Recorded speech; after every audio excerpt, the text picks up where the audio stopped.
आशाच्या शिदोरीतून बोलते. आशाची शिदोरी या चॅनलवरून बोलते. तर सर्वांना सप्रेम नमस्कार, गुढीपाडव्याच्या हार्दिक शुभेच्छा. तर आपण त्यासाठी आज आंब्याच्या पुरणपोळ्या बनवणार आहोत. आंब्याचा रस टाकून पुरणामध्ये तेलाच्या पोळ्या बनवणार आहोत. तेलपोळी खूप छान होणार आहे. आता बचूला मी पुरणासाठी चण्याची डाळ पण शिजायला लावलेली आहे. तर चला आता आपण पहिलं पीठ मळून घेऊया, कारण ते 2 ते 3 तास भिजायला पाहिजे ना, म्हणून. ठीक आहे सगळ्यांनो, चला आता हे हळदीचं पाणी घेऊन आपण ते मळून घेणार आहोत. थोडासा रंग चांगला येतो. आंब्याचा रस टाकून पुरण बनवायचं. गूळ, आंब्याचा रस, वेलची पावडर, जायफळ ते टाकून पुरण बनवायचं आणि पोळ्या बनवायच्या. चला तर मग मैत्रिणींनो, आपण जे पीठ मळून ठेवलं होतं 2 ते 3 तास अगोदर, तर ते पीठ ना असं झालं आहे बघा. अर्ध मैद्याचं आहे, अर्ध गव्हाचं पीठ आहे. प्युअर मैदा नाही घेतला मी, अर्ध करून घेतलं. आणि रवा घातला आहे, रवा पण घातला आहे. तर ह्याची ना कन्सिस्टन्सी बघा कशी आहे. बघा असं ते रबरासारखं झालं पाहिजे, ताणल्यासारखं. बघा असं पीठ आलं ना की पोळी फुटत नाही आणि सॉफ्ट होते. असं पीठ आलं पाहिजे, म्हणून ते अगोदरच मळून ठेवायचं. कोणकोणते पाण्यामध्ये पण ठेवतं, ठीक आहे, पण मी नाही ठेवलं पाण्यात. असंच केलं, कधी असं कधी तसं. परवा मी मुगाच्या पोळ्या केल्या तेव्हा ठेवलं होतं पाण्याच्या भांड्यामध्ये. पीठ मावेल तेवढं पाणी टाकायचं आणि मग नंतर 4-5 तासांनी ते बाहेर काढायचं.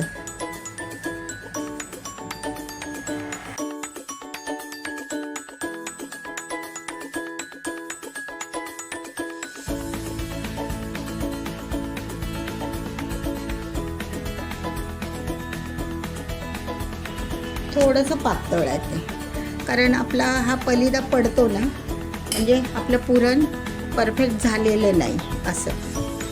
तर तो पडला नाही पाहिजे ना, स्ट्रेट राहायला पाहिजे पुरणात. कलर पण छान आला आहे.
सगळ्यांनो, तर आपण आता डाळ शिजवली होती की नाही कुकरमध्ये.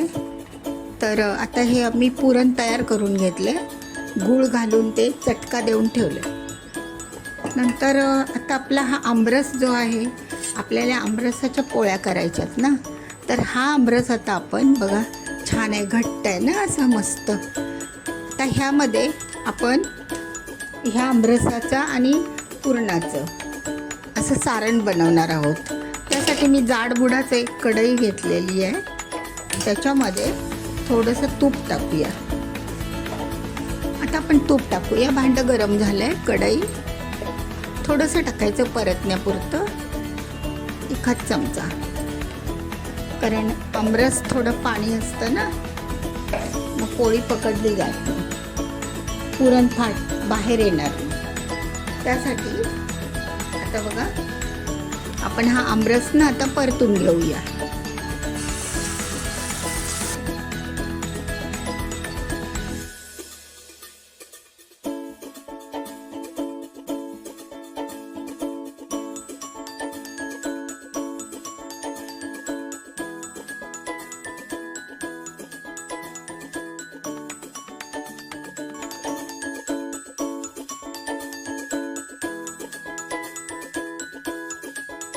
साखर टाकूया.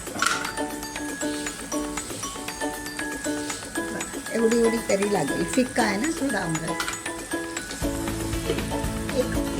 एक वाटी साखर आपण मिसळू.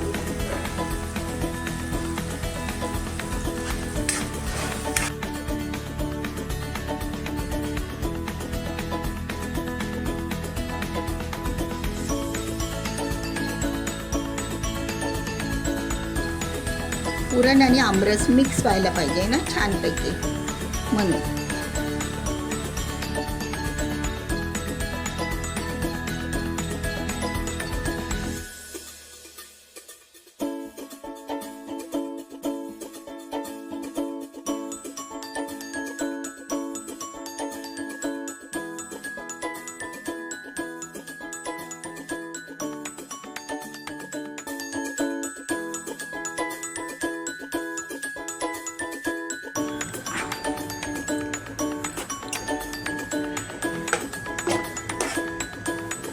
थोडीशी आपण जायफळ आणि वेलदोड्याची पावडर टाकूया आणि सुंठ.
बघा, ह्याच्या गोळ्यावरती आपण सुका मैदा किंवा तांदळाचं पीठ टाका किंवा गव्हाचं टाका, काही चालेल.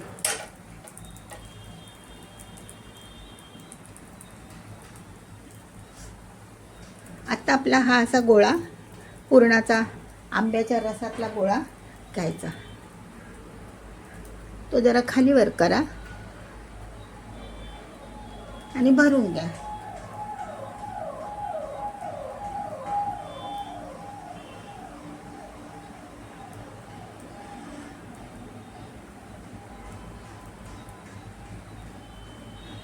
खूप छान होतात सख्यानो ह्या पोळ्या, खूप सुंदर होतात बघा.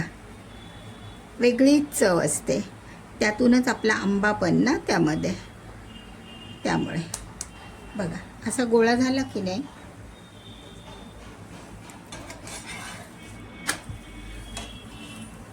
बघा एकदम मऊ मऊसूत होते, ती मऊसूत पोळी होते. पातळ लाटलेली, जाड पण नाही आहे ती. आता ही लाटायचं बघूया, ती भाजते तोपर्यंत. बघा, त्याला खाली तेल लावायचं.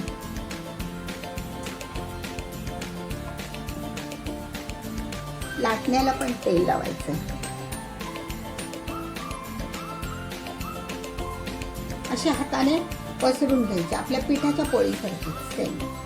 मग उलटी पालटी करा.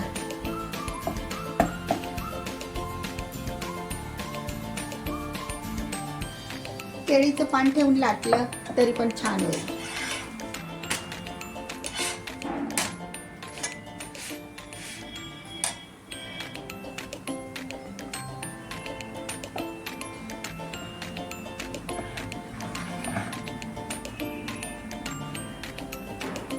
पोलपाट फक्त सरकवायचा.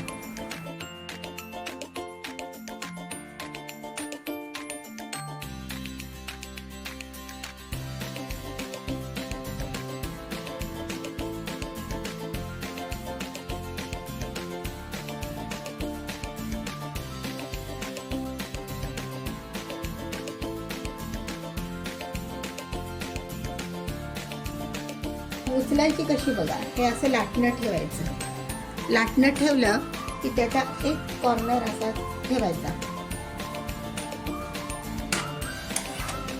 आणि हा रोल करत जायचं. एवढंच ट्रिक बघा. हा असा रोल केला तोपर्यंत ही पोळी आपली होते.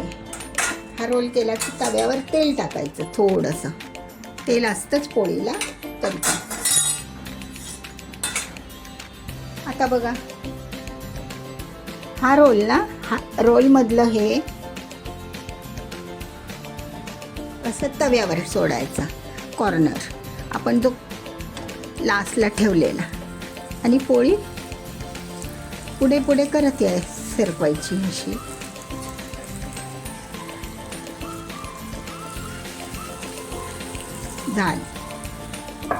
झालं की नाही सगळ्यांना?